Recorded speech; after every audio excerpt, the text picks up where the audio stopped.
latest edition of the SAU Softball Coaches Show. I'm Daniel Gallegos, joined alongside head softball coach Jason Anderson. And coach, as we sit here for this Coaches Show, you're 1 week deep into the conference season. Last weekend was opening weekend in the Great American Conference for everybody.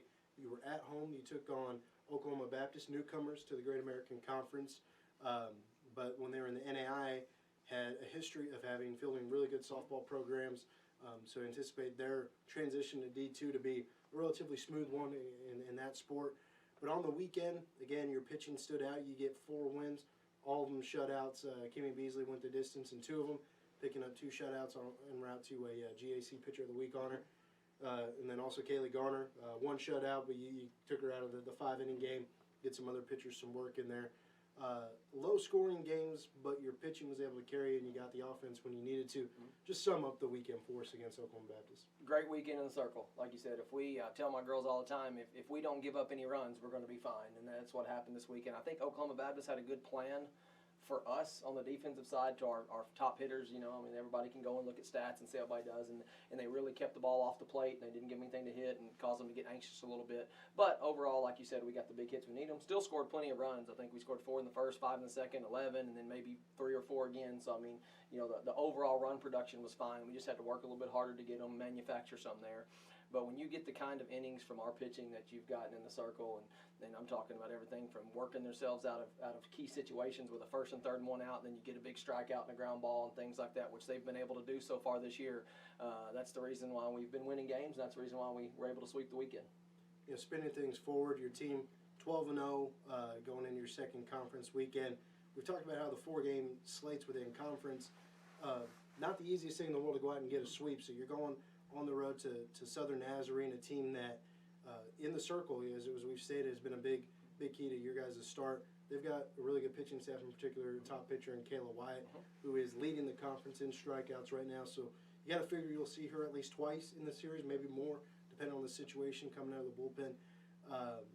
What do you anticipate going into Southern Nazarene, knowing that you're going to match up pretty well in terms of pitching, and then we'll see, you know, kind of where the offense falls? Well, like you said, they have 2 very good arms in the circle for them as well. If you look at their stats, they have, you mentioned Kayla, and then they're number 2, and they do a really good job. They have low ERAs, they get their strikeouts, and they keep their teams in ball games.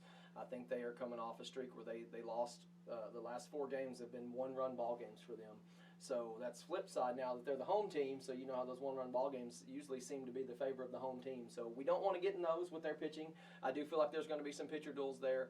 I'm hoping we can give our pitchers some cushion and able to score some runs off of them. But I do feel like they would be some fairly low-scoring games if their pitcher's on. We've got to make them throw strikes. That's going to be our strategy with our hitters. Is we got to hit in the zone, and when they come in the zone, we can't miss it. If they catch the plate, and you know we're able to get some of that white part of the plate, then we got to get our bat there and we got to hit it hard.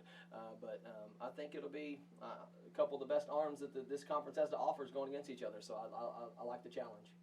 Now, it's kind of interesting to say 12 games into the season, as you're approaching game 13 upcoming this weekend, it's hard to believe this is going to be the first game that your team is going to be the visiting team in the game, to where you get the first at-bat and, you know, obviously not going to get the last at-bat in the game.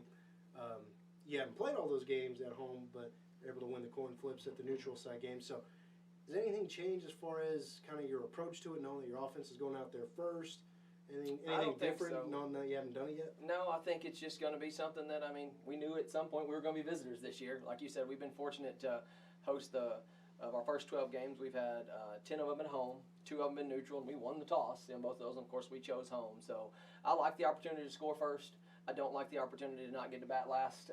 So, you know, especially against 2 good pitchers, and you're going into a 1-run game in the bottom of the 7th, 1 swing of the bat, and you know somebody can hit a walk-off bomb or walk-off double against you. So you like to have that last chance. So that's the GAC though. When you go on the road and you're at somebody's place, you're visitors 4 times, and like you said before, it's 4 games, and you got to battle, and you got to hope that you've got the pitching and the defense that can get you out of the bottom of the 7th inning when you need to get out of the bottom of the 7th on the road. So we're not going to change our approach. We're going to go and try to score as many runs as we can. We're going to pitch it, and we're going to play defense and try to do well in all 3 aspects of the game, and hopefully go over there and win a series. Our goal is to win the series. We appreciate it very much for your time. Again, that's head softball coach Jason Anderson. He and his Lady Mule Riders hitting the road this weekend for Great American Conference play. Going to Bethany, Oklahoma to take on Southern Nazarene. It'll be, again, a 4-game series spanning over Friday and Saturday. Be sure to check MuleRiderAthletics.com for all your pre- and post-game coverage of that series in its entirety. Coach, we appreciate it and best of luck. Thank you.